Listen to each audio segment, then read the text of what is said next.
You cannot put God and Satan together. In fact, Satan is a created being as well. But God is above all that. Yes, the struggle is for you and me.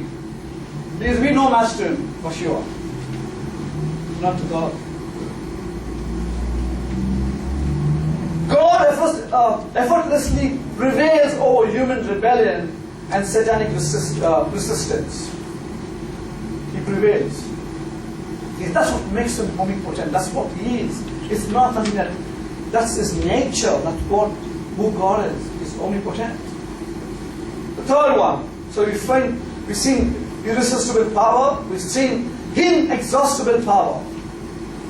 God's power does not diminish over time.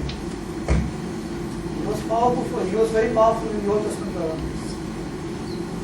He was very powerful in the early churches, in the Acts of the Apostles. Now I think he's resting. Now he's given up on people. Let them come, let them come. No. Because his attribute tells us that he does not diminish. When you look at the immutable attribute, you understand. Immutability means unchangeable. God does not change. In fact, he is the same yesterday, today, and forever. So here his power does not diminish over time. He never grows weary or tired. Wow. How many people hear that?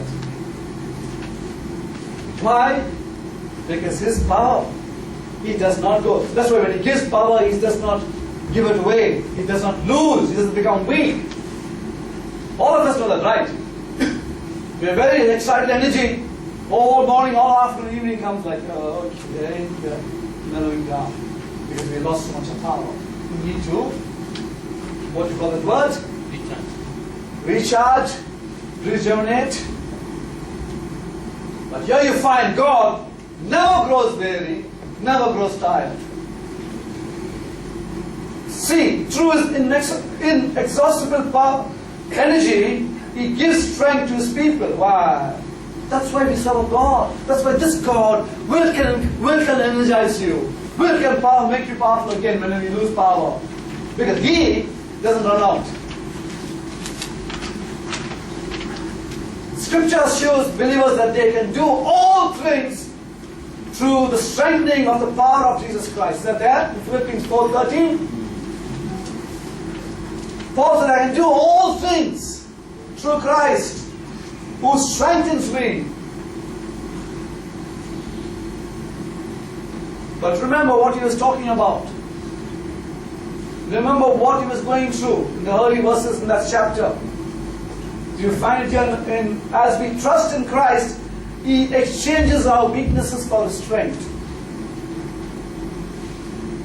Paul was going through so many things. He says, but I can still go on, I can move on, I can press on. As Buck said, we can move on.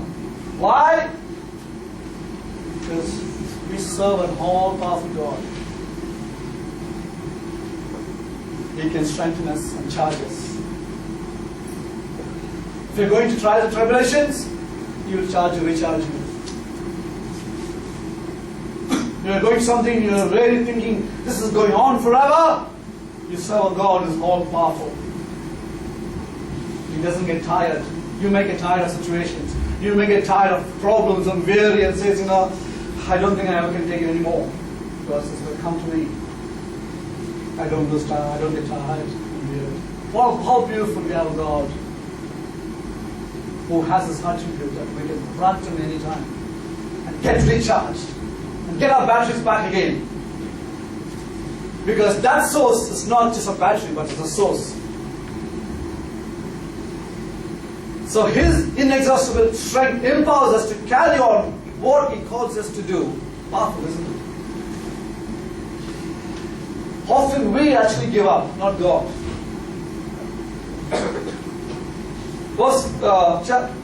Fourth point.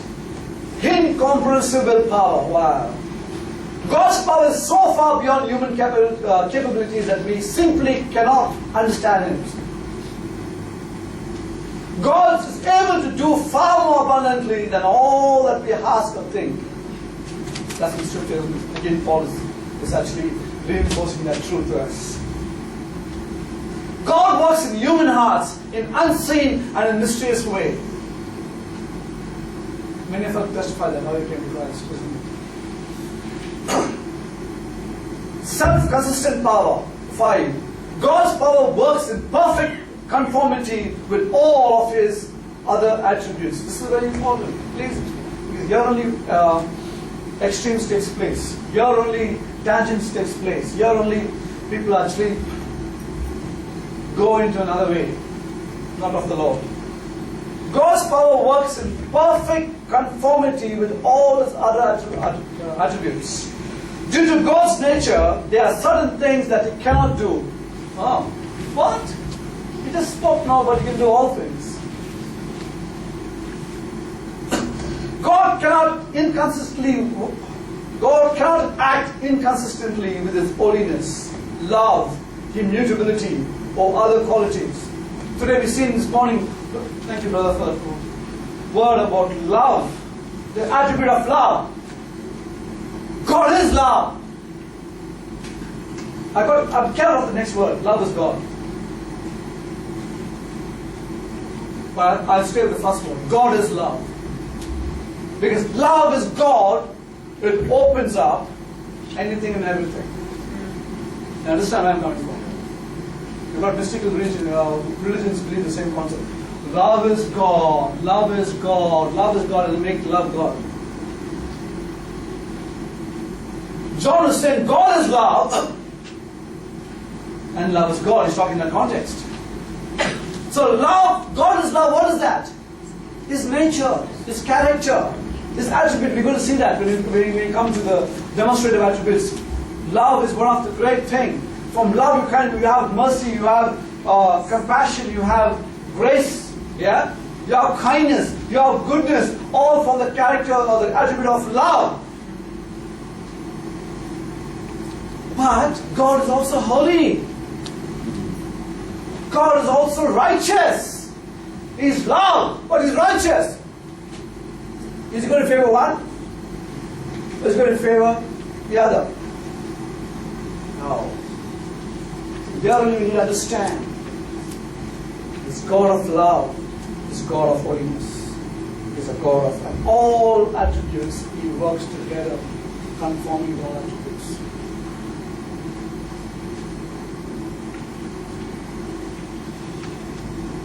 So this perfect conformity with all other attributes.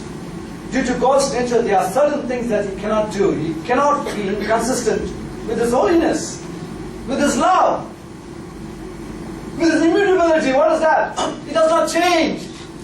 But when some people used to have counseling, they say, well, I like the God of the New Testament. When I look at the Old Testament, it's really very, I don't want the God of the Old Testament. Because it's all judgment and wrath. I said, do you know there's more grace in the Old Testament than the New Testament? Really? Mm-hmm. There are more grace and mercy in the Old Testament actually. Yeah.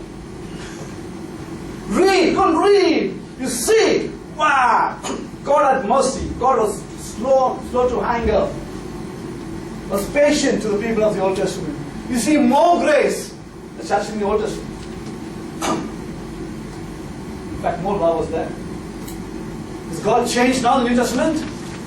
If that is true, let's say, for the sake of argument, yes, He changed, then it's a direct conflict of His attribute of immutability. You have to slash that attribute. That means He changes. It's not unchanging. It's not the kind of never change. Because the attribute is immutable. That's His attribute, that's His nature. He does not change.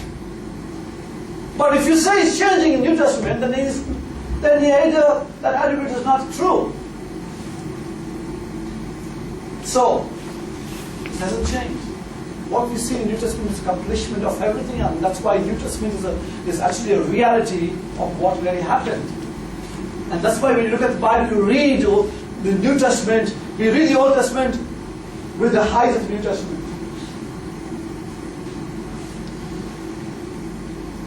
If you have people who have the only Old Testament and now you're not yet accepted Jesus Christ yet, all know what I'm talking about. There's a big community, there's a big religion that's going on till now as we talk. It's called Judaism. never came to Christianity, not yet come. Some of them are great. Well, some of the Jews are accepted Christ and they are the Messianic Jews. Thank God for those people. God opened their eyes, their obedience, they choose to actually allow the Lord to work in their lives, and they are the Messianic Jews. He doesn't change. He's the same God. You find the New Testament, well, some people tell me, New Testament, Jesus is only love. Oh, really? Really problem. He spoke about hell. He spoke about that you will not enter the kingdom of God.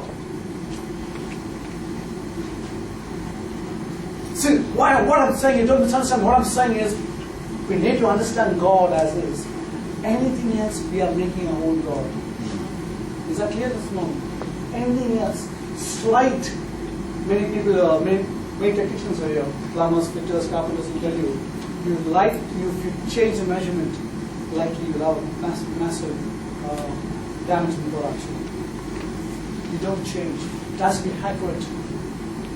God is, all His attributes He is consistent to all. He works within them. That's why He can't lie. That's why He cannot, He cannot just tolerate. He cannot tolerate sin. Why? Because He's holy. You're asking Him to tolerate sin is because you're asking Him to be unholy. Simple as that. So that's why we need to understand as a church. We understand, yes, God is holy, but He's love. Yes, God is love, but He's also righteous. He expects you and me to be righteous as well. God can't tolerate lies. What He expects us to do? Be the same. You can just be honest and say, look, I don't like things, that's all right. We should not lie. So, you're going to be fine. And you find the next point. What is that? This is not an ontological limitation of God's power. How many of you understand that word? What's ontology? Ontology. Anyone? Are you guys glad when you go to uni? What I'm sharing all this is not actually some mystical revelation of God. These are all in universities now. Anyone knows what's ontology? Teleology? No? Ontology, what's ontology? Cosmology? Cosmology? Not cosmology. Cosmology. Study of? Stars. Cosmos. Planets, yes. Astrology? Yeah? Astronomy? You know all these things, yeah. So what is ontology? Study of the nature of being. Yeah? Ontology is a study of the nature of being. You're studying a being. Got teleology, by design, studying why certain things. Like general argument is, do we eat both because we have stomach? Or because we have stomach we eat? Got you? Why do we eat? Do we have stomach mark? Or because we have stomach we eat? Or we eat because we have stomach? I know, early morning. Huh? Why? Think of this. We eat because we have stomach, or because we have stomach we eat. Think about it. That's how we are made. You sleep in the cover. Yeah. So we eat because we are hungry, or because we have a stomach we are hungry. Think about it. That is actually teleology. Study of why there are some things there and why there is something. Because of something there, therefore there is something else. This is ontology, means the study of the nature of being. Why there is a being? Or we are beings, or we are becomings. We are beings, human being. I always love that. Thank God we're not human doings. We go do. We are called human beings. We are called to be. God made us to be human beings. We are not human doings. The system is making you to do. And you sit down for 5 minutes. I don't just want to. Relax, brother. Just relax. No. Yeah, everything is done, but still have to do something. The system is getting into us. If you're sitting doing nothing, You're wasting your time. What are you doing? Nothing. What a waste. What a waste. You know, you sit down and relax and understand who you are. Adam and Eve had that beautiful relationship. They walked, God walked with them in the garden. They had more work than you and me actually. They're supposed to actually take care of the entire place. Take care of the animals. He had dominion over the entire place. He had more work than you and me. And yet, they're able to walk with God every evening, pull off the day. They're off and relax, everything's controlled. You don't do just fine. First importance to have a human being. Then I do things. I'm not human beings, and then I'm being. No. The system wants you to be that. Come on, got one job, get two jobs. Get three jobs. You're wasting. You work for 5. What do you do in the evenings? Nothing. Wasting your time. 6 to 7 take up one job. 6 to 10 do something else. Then we can only do nothing. Waste. What a waste. Time is money, brother. Time is money, brother. This is how stuff comes into ourselves. The funny thing is, we as a church we buy up all that. We buy up. They just sell it to us. We don't understand that unless you wait in the Lord, unless you listen to Him. Many people say, I can't read the Bibles. I asked them, how's it here? How was your week? What do you do? Working. Take my children to other places, swimming, tournament, badminton, horse riding, and then what? Saturday I'm busy, Sunday I'm busy. That's why you can't read the Bible, isn't it? That's why you can't read the Bible. Even I can't read the Bible. Your mind's always saying, it's not a magic book, brother. You don't read the Bible and say, Jesus, forgive us. Thank you. We don't do it. This is not magic. This is not astrology. This is not. Lord, show me what's Lord. I believe that you will speak. I believe you will speak to me. You can believe all your life. And then you say, Judas, betrayed Jesus. Oh my goodness, it's not. Again. Go do likewise. Oh goodness. You study the word. To study the word, you need to have time. Time only has been robbed now, isn't it? We don't have time. I like some people who make the stand not to work on Sundays or rather choose their shifts. I'm touching something else now right now. Just feel strongly, I don't do that normally.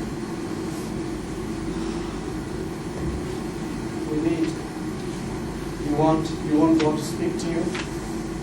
Are you able in a position for you to listen to God first?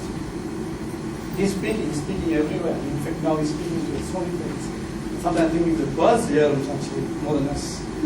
The nature hears Him. The early morning they sing songs beautifully to the nature. I told people, well, early morning I got work, brother. 4 or 5 I'm getting up and running to station and telling me to sit down and listen to the birds. I remember when I was young. You are an unmarried person, you're talking all this. What for you? Let you get your family.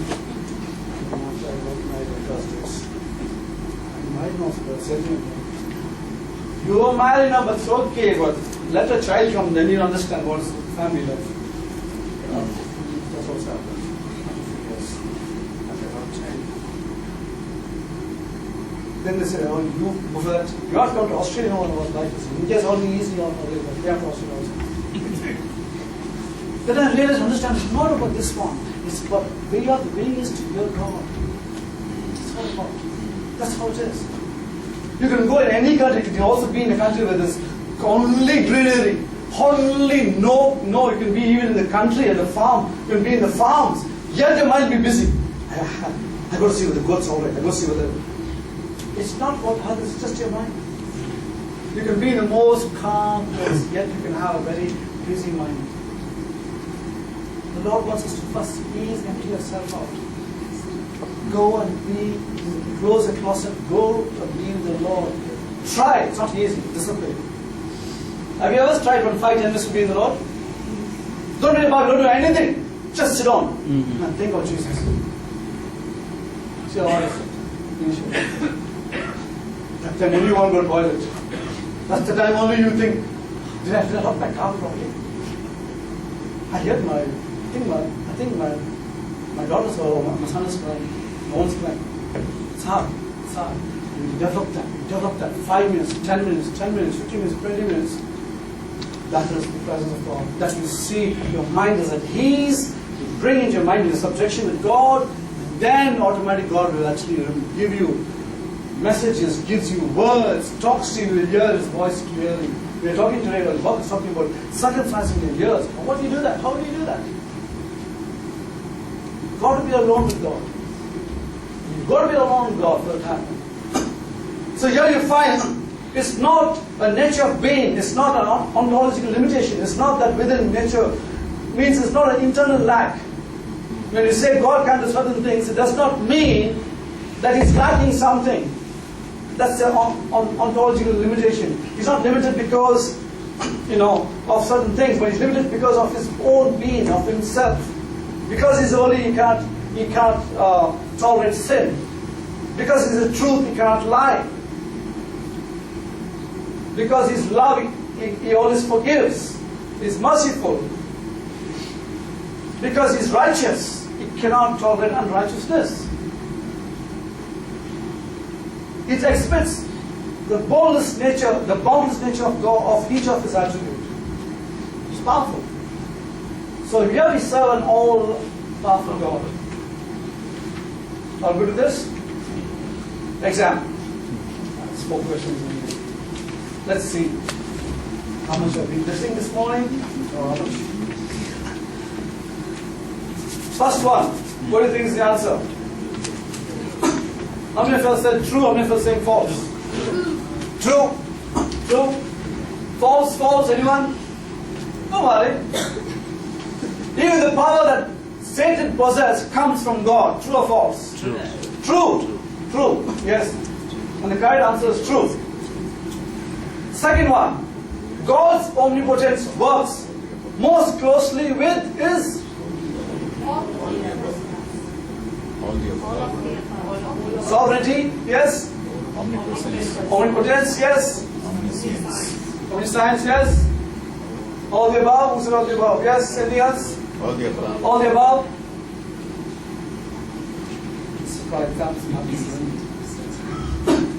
It is. It's all the above. See, just read the question again. God's omnipotence works most closely with His sovereignty. Is He works with sovereignty? Remember? He said before, you cannot contradict His other attributes. Yes, He works with sovereignty. Is He works with omnipresence? Yes. One attribute is not, hear me, I think one attribute is not going over, one attribute is not bigger than another attribute, right? All attributes are equal in God. So one is not higher, one is not lower. If He's all powerful, He's also all present. He's also all, so it means if He's all powerful, that means He's not all present, is it? No. Is He all present too? He is all knowing as well. He's sovereign as well. So the answer is all above. His one attribute works closely with all other attributes. That's the answer. Third, because God is omnipotent, all of the following are true except one. Yes? Answers? Yeah, how many of you say A? How many of you say A? B? C? B? Who's the C? You? Okay. C? What's that one? D? D? D? Yeah? B? B? Alright. Because God is omnipotent, that means God is all powerful. All the following are true. First one is God's power is incomprehensible. Is that true? Incomprehensible means it's can't. It's more. Yeah? It's full. So is that true? Yeah. Second one. Take each one. God's power is like ours, but it's qualitatively greater. Is that true? Yeah, it's greater. That's why we got the image of God, so we have power. But it's also greater. But His power is not like our power, it's greater than our power. So that can be the answer. Can't be the answer. What was C? Yeah. Since God is all powerful, or God's power can it influence human choices? False. False. It's false. Yes, he's omnipotent, but he cannot and he will not influence human choice. What's to influence human choice? Come on, Alan, come on, listen, Alan, coax Alan, convince Alan, come on, Alan, come on, take you, or bribe you. And he's all powerful. Let's do that? No. What was the first one? The D. God's power is present everywhere in the same degree. Is that also true? Yeah, because that's one of his attributes. To be present everywhere, what is that? Omniscient. So obviously you will not contradict one attribute. You will work together. So that's true. So what is the right answer? C. C. Though it's all powerful. Remember, that's one thing we should as we walk close to God, we understand, well, God is so powerful, but yet, you still wait, you still expect me to willingly follow you. So come freely to Him. Can He pull you? Can He pull you? Is He capable of pulling you? Yeah. Can He drag you? Can He just touch you and, change your mind? Possess you? That's why I don't believe Holy Spirit possesses you. The Holy Spirit comes in you. He does not possess you. That's not the Holy Spirit. You can't say one day in church, oh, Holy Spirit. Really? Okay. Oh, it just gave up. Oh, I don't want it. Holy Spirit. That sounds more than the other. More likely than the other spirit. Because Holy Spirit doesn't do. You always have control, you always have. That's why we are called to bow down, we are called to come in reverence. Because the Holy Spirit is not going to boom, fill you. You're going to robe it off. And then I worship, what happened to me? Holy Spirit actually literally allows you. He prompts you, talks to you. You say, Lord, come fill me. I said, come fill me. Use me. So you become filled. And even that time you have time to stop as well. That's like Paul said, there's no timing issues in the church, in the church of Corinth. Everybody was talking, everybody was making a big thing, and they said, oh, we can't stop it. All are talking in tongues.